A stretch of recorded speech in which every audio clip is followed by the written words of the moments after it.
In the heart of a bustling metropolis, Eric, a billionaire with unimaginable wealth, sat alone in his grand mansion. Despite owning everything a man could desire, luxury cars, sprawling estates, and limitless riches, Eric felt a gnawing emptiness inside. His life, though adorned with splendor, lacked the one thing he truly craved: genuine love. "No one cares for who I am," Eric muttered, staring at the city lights from his balcony. Time after time, women entered his life, drawn not by his heart, but by his wallet. The pain of being seen as nothing more than a walking bank account left him disillusioned and yearning for something real. One evening, an idea struck him. A radical, risky plan that would change his life forever. Eric decided to shed his billionaire identity and disguise himself as a crippled beggar in a faraway village. "If someone can love me when I have nothing, then I'll know it's real," he told his skeptical parents. "Eric, this is reckless," his mother, a shrewd businesswoman, warned, her voice trembling with worry. "What if something happens to you?" His father, a stern politician, added, "You're putting yourself in danger for a naive dream. People will never see past your disguise."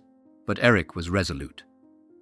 "This is my only chance to find true love," he replied firmly.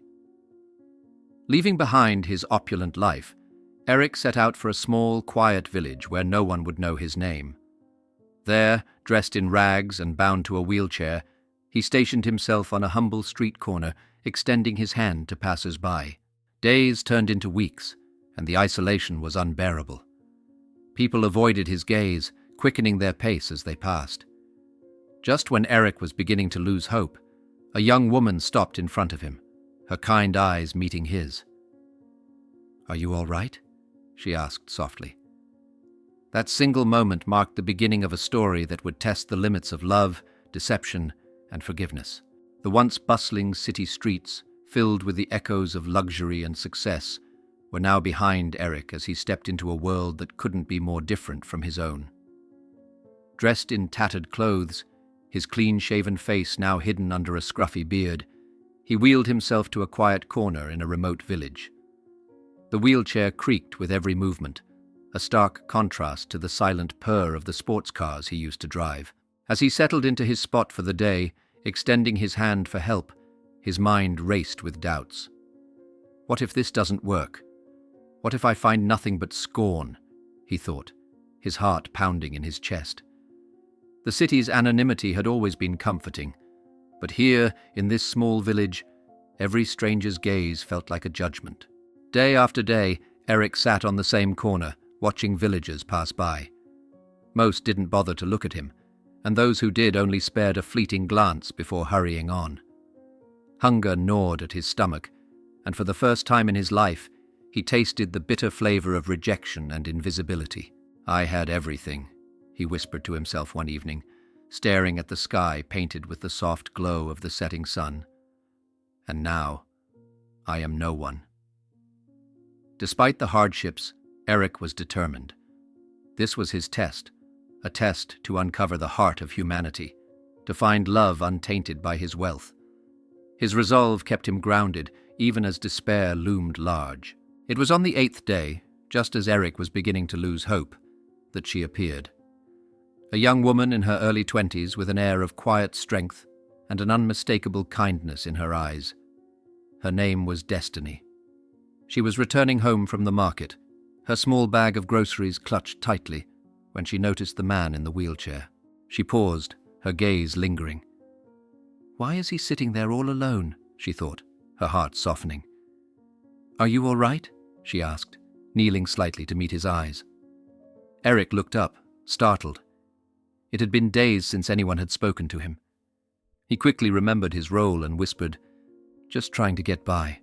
Destiny hesitated, glancing at the few coins she had left in her purse. Her family was struggling. Her father, Roland, worked tirelessly on their small farm, and money was always tight. But she couldn't walk away. She handed him the coins. "It's not much," she said softly, "but I hope it helps." Eric's throat tightened. For the first time in his charade, he felt a genuine connection. "Thank you," he said, his voice heavy with emotion. Destiny smiled warmly. "Do you have a place to stay?" Eric shook his head, his gaze dropping. "No," he lied, though the truth of his loneliness made the words feel genuine.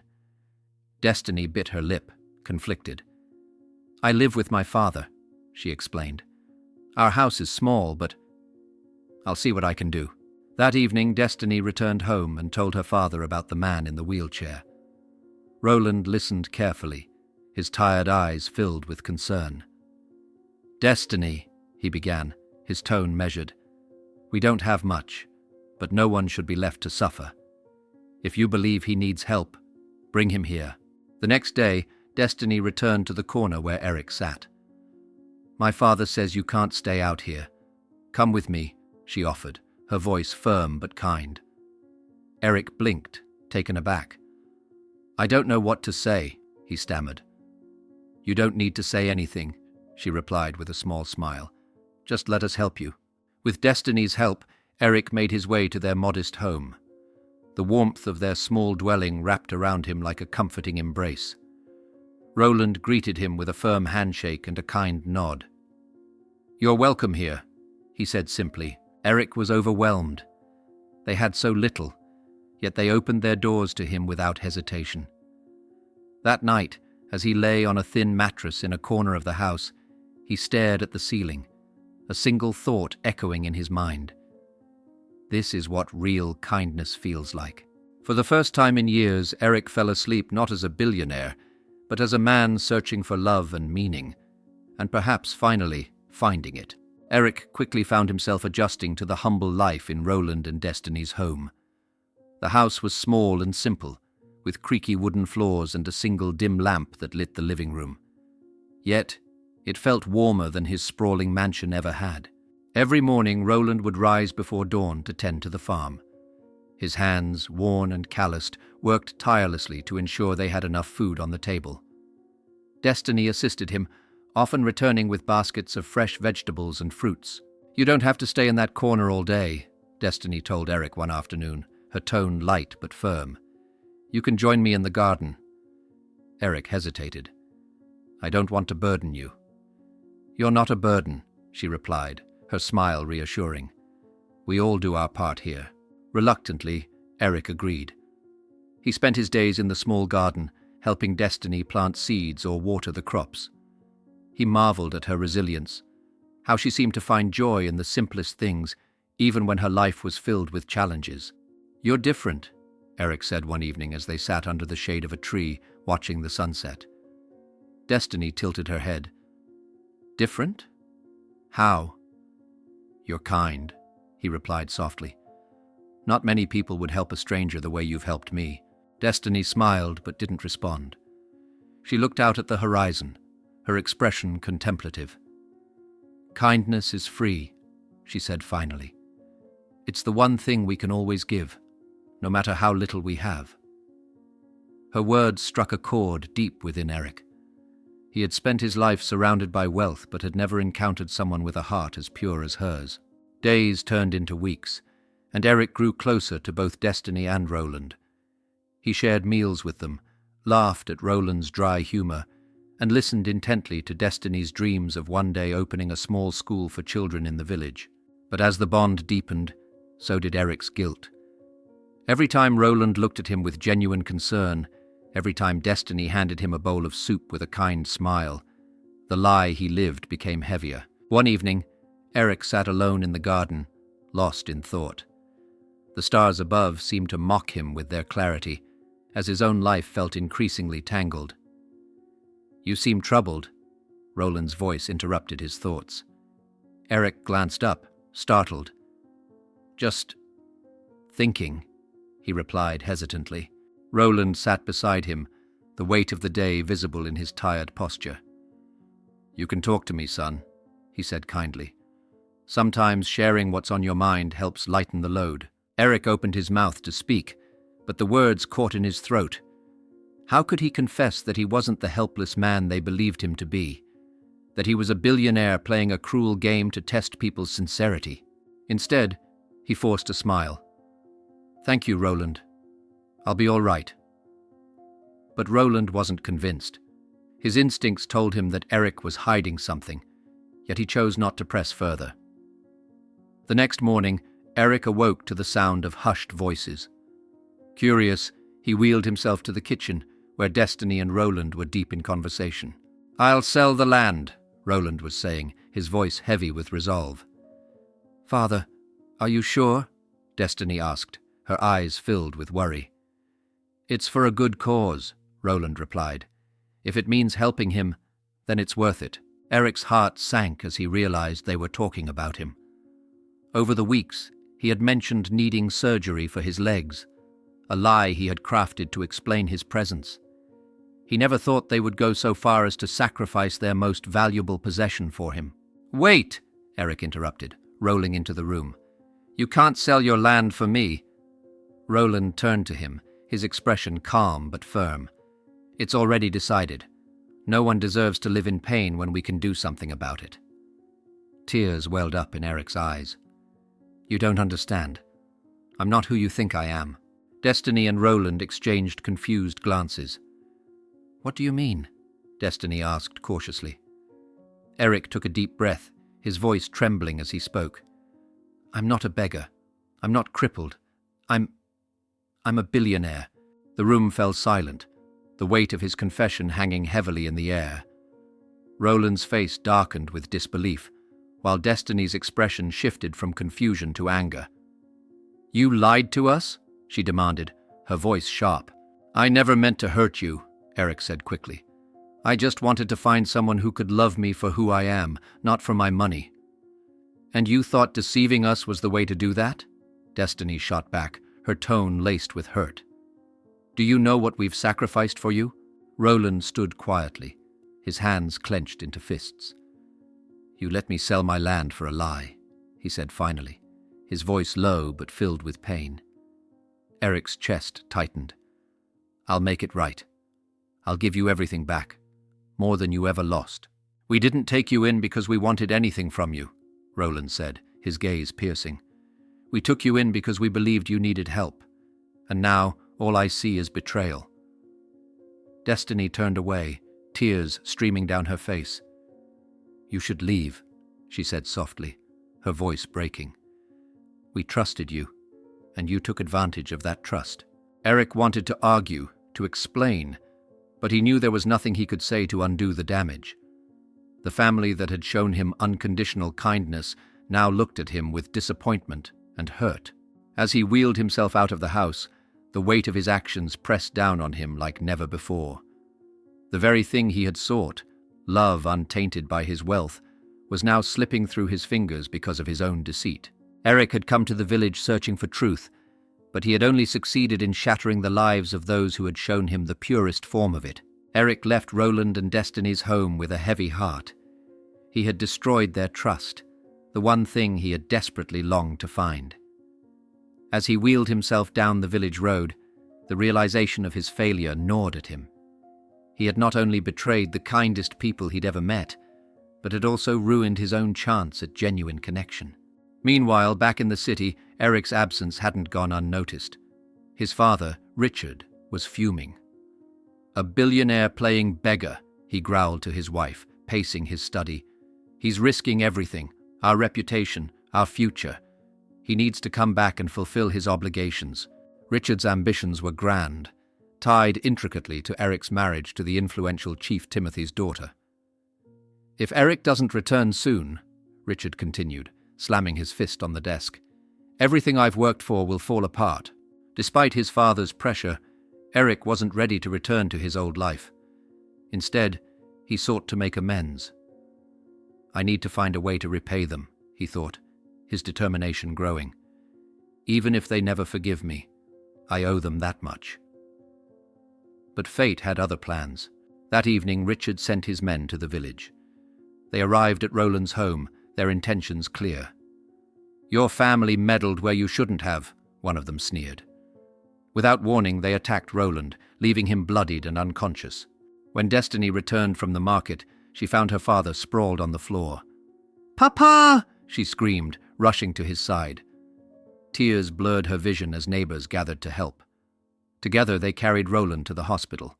Eric heard the news the next morning and felt his blood run cold. He immediately went to the hospital, his heart pounding with guilt and rage. He found Destiny sitting by Roland's bedside, her face pale and streaked with tears. "What are you doing here?" she snapped, her voice icy. "I heard what happened," Eric said, his voice trembling. "I'm so sorry. This is my fault." Destiny stood, her hands clenched. "Sorry doesn't fix this, Eric. My father is lying in that bed because of you."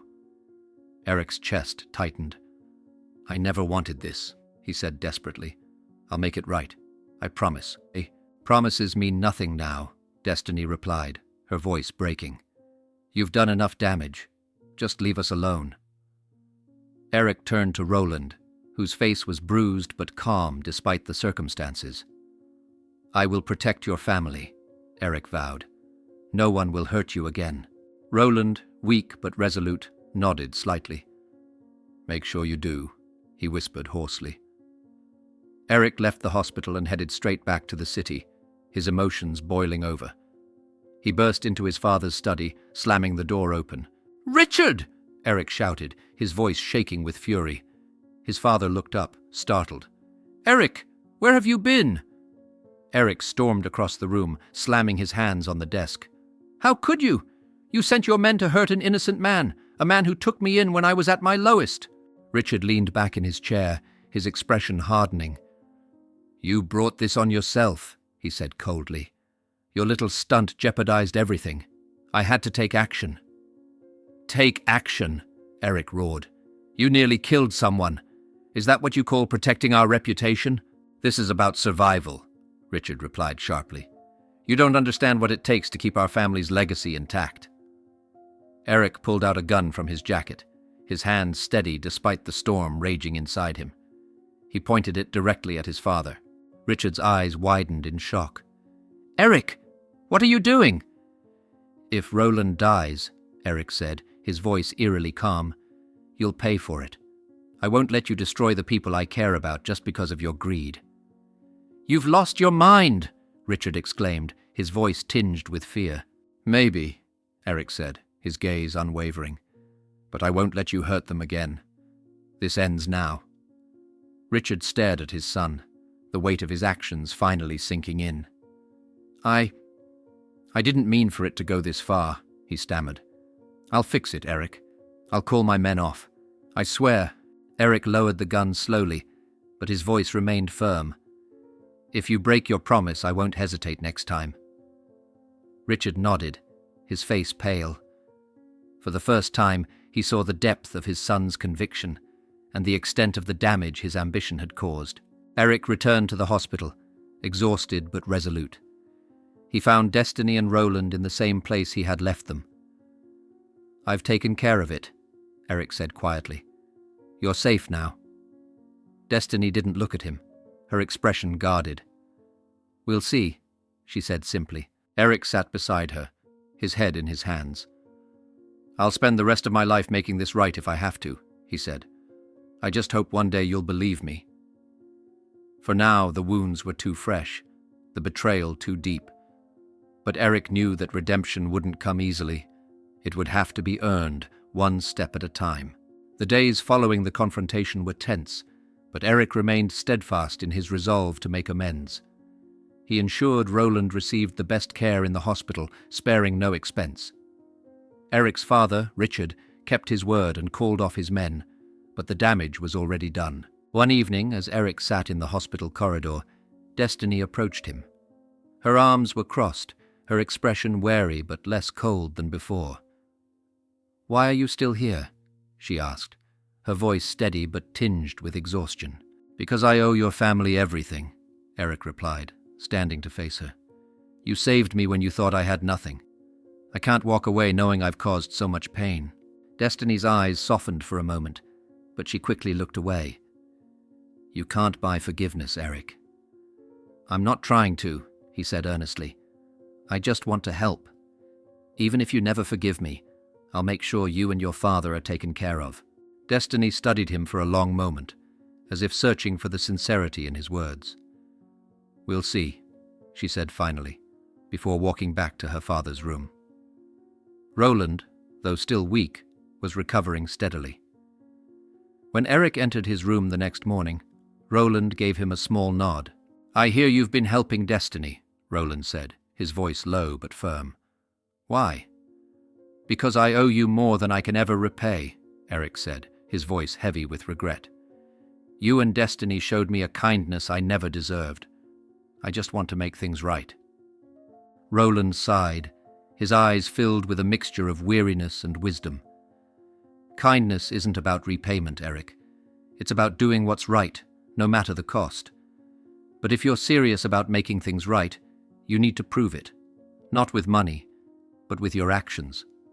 "I will," Eric promised, his voice steady. "Whatever it takes." Weeks passed, and the tension between Eric and Destiny began to thaw. He worked tirelessly to support Roland's recovery, helping to manage the farm and ensuring their household ran smoothly. Slowly but surely, Eric's presence began to feel less like an intrusion and more like a part of their lives. One quiet afternoon, Eric found Destiny in the garden, tending to the flowers she loved so much. He approached her cautiously, unsure if she wanted his company. "These flowers remind me of you," Eric said softly, kneeling beside her. Destiny glanced at him, her expression unreadable. "Why?" "They're resilient," he replied. "They thrive even in the harshest conditions, just like you." For the first time in weeks, Destiny smiled, a small, fleeting gesture, but it filled Eric with hope. "Eric," she said after a moment, her voice softer than before. "Why did you really come to the village?" Eric hesitated, then took a deep breath. "I came here to find something real," he admitted. "I was tired of being surrounded by people who only saw my wealth. I wanted to know if someone could love me for who I am, not what I have." "And did you find what you were looking for?" she asked, her gaze steady. "I found more than I ever expected," he said, his voice filled with emotion. "I found you." Destiny looked away, her cheeks flushing slightly. "It's not that simple, Eric. Trust doesn't come back overnight." "I know," he said, "but I'm willing to wait as long as it takes. I'm not going anywhere." As months passed, Eric continued to prove his sincerity. He helped rebuild the farm, expanded their crops, and even funded a small school in the village, fulfilling one of Destiny's dreams. Though skeptical at first, the villagers began to warm up to him, seeing his genuine efforts to contribute to their community. Destiny, too, found herself softening toward Eric. His dedication and humility were impossible to ignore. Slowly, the walls she had built around her heart began to crumble. One evening, as the sun dipped below the horizon, painting the sky in hues of orange and gold, Eric approached Destiny on the porch of their home. He held a small velvet box in his hand, his heart pounding in his chest. "Destiny," he began, his voice steady but filled with emotion. "I've made many mistakes, but the one thing I know for certain is that I love you. You've shown me what it means to truly live, to care, to love selflessly. Will you give me a chance to spend the rest of my life making you happy?" Destiny stared at him, her eyes wide with surprise and emotion. For a moment she was silent, and Eric's heart sank. But then she smiled, a real, genuine smile. "Yes, Eric," she said softly. "I'll give you that chance." Tears filled Eric's eyes as he slipped the ring onto her finger. The villagers, who had been watching from afar, erupted into cheers, celebrating the couple's new beginning. The road to forgiveness had been long and difficult, but it had also been transformative. Eric had found not only love but a purpose beyond wealth and status. Destiny, in turn, had rediscovered hope and learned to trust again. Together they built a life rooted in honesty, compassion, and mutual respect, a life that was truly worth living. In the end, Eric's journey to the village wasn't just about finding love. It was about becoming the man he was always meant to be. And in Destiny's arms, he finally found the peace he had been searching for all along. As the sun dipped below the horizon, Eric and Destiny stood together on the porch of their home, watching the village come alive with laughter and celebration.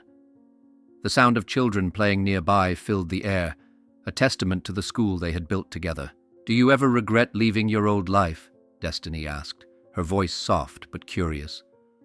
"Not for a second," Eric replied, taking her hand in his. "Because this is the life I was meant to live. With you." Their journey had been one of mistakes, pain, and redemption, but in the end, they found a love stronger than any obstacle. Together they built a legacy rooted in kindness and hope, changing not just their lives but the lives of everyone around them. If this story inspired you, please like, share, and subscribe to our channel. Let's spread more stories of love and transformation.